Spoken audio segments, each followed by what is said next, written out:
Hello, everyone. Now, let us start with the cognitive therapy, which was given by Aaron Beck.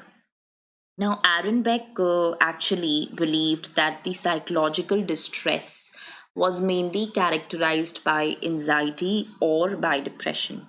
Now, if we come to see what was basically the cause of trigger or the cause of distress, from where was this distress coming? If it was for, of course, depression or anxiety, but where was the origin of anxiety or depression? What was the cause of this trigger or distress?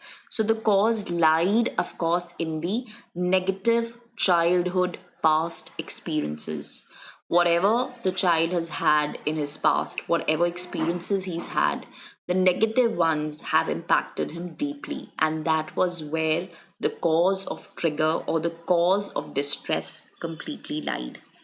Now, the childhood experiences, whatever he had underwent, because of the family or because of the society, he actually developed core schemas because of that. Now, what are these core schemas if we come to see? So these core schemas are basically beliefs, and these beliefs are usually what you hold about your own self, about the future, about the people around you, about the world, and these beliefs are further going to produce emotions. They are further going to produce body sensations. They are further going to produce behaviors. In short, basically your own action patterns, so they are defining your action patterns. They are defining your belief system, and that is what is called the core schemas. So basically, the childhood experiences which the child has had in the past, the past childhood experiences, whatever, whenever he was, probably small, and whatever he's seen in his childhood days, whatever he's gone through, it has led to the development of these core schemas, and so, for instance, if you just take an example of any core schema, let's say the child was really belittled or he was neglected, he wasn't loved enough by his parents in his childhood days, so what is the core schema that the child will develop?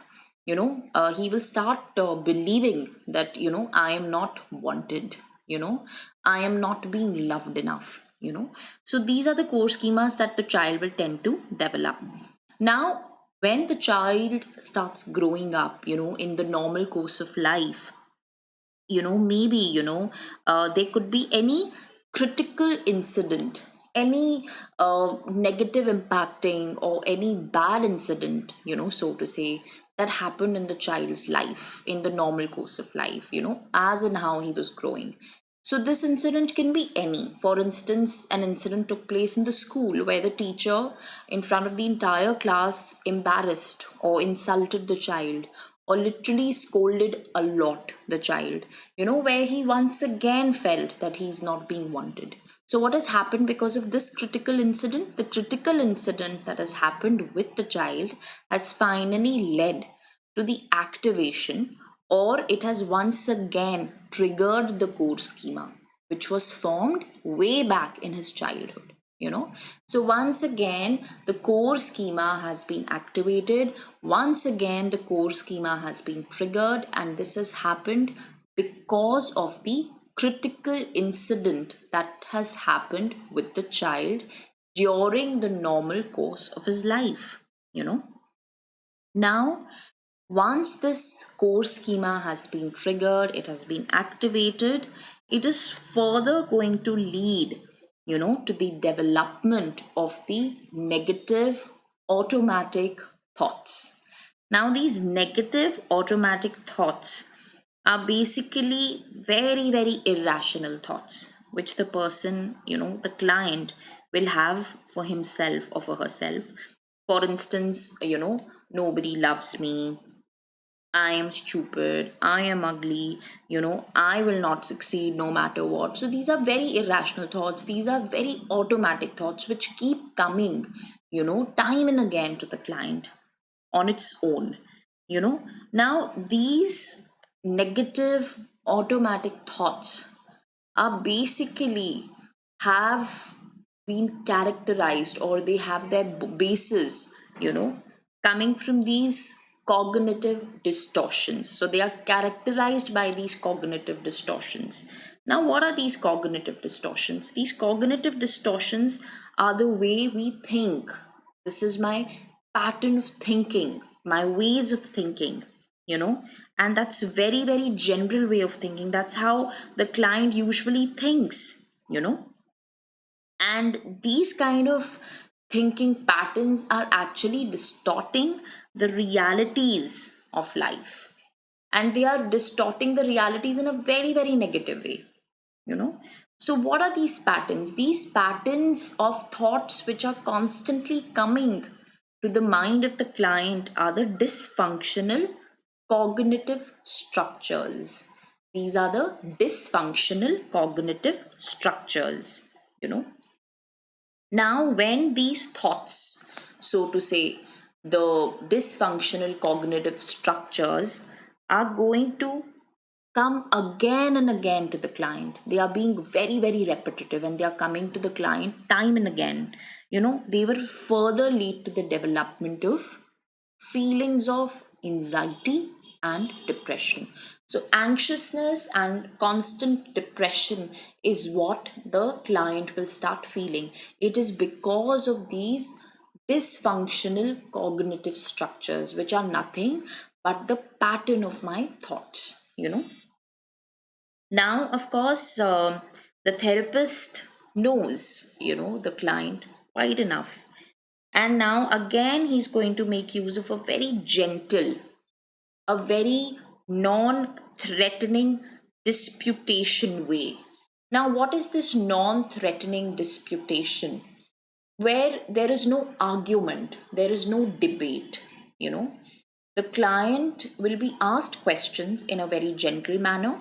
He will be asked questions not because he's being threatened by the therapist. There is no way that the therapist wants to get into an argument, or he wants to debate with the client, or he wants to threaten the client, or he wants to boss around the client. No. It's a very, very gentle way of asking questions. And of course, questions can be like, why should everyone love you?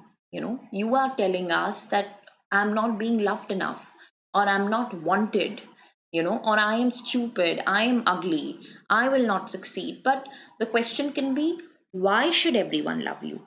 You know, right? So, and also, what do you mean that, you know, you want to succeed? What does it mean to you? So, these questions, when they are going to be asked to the client, because they are being asked in such a gentle way, what's going to happen is the client is going to think in a very opposite direction to that of the negative automatic thoughts, you know. So the way he usually thinks, which is the general way of thinking, which is actually the cognitive distortion, you know, where he thinks in a particular pattern, you know, rather than thinking in the same pattern, he is now going to start thinking in the opposite direction, you know.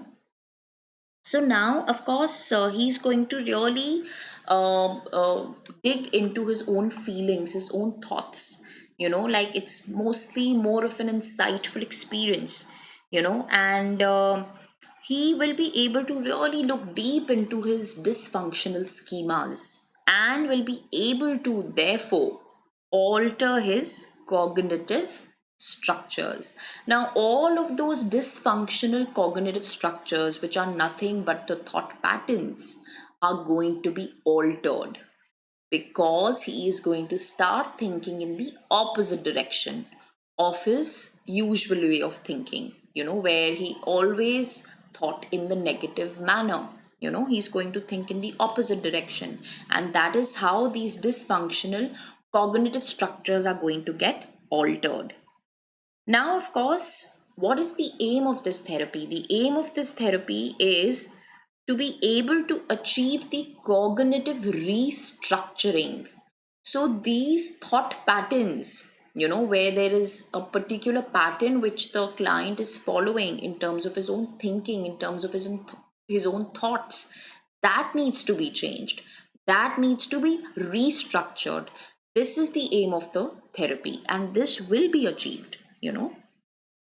And of course, Once the restructuring is attained, the depression and the anxiety of the client will be reduced. And that is what is the motive of the entire cognitive therapy, which was given by Aaron Beck. So, with this, we complete our cognitive therapy. Thank you so much, children.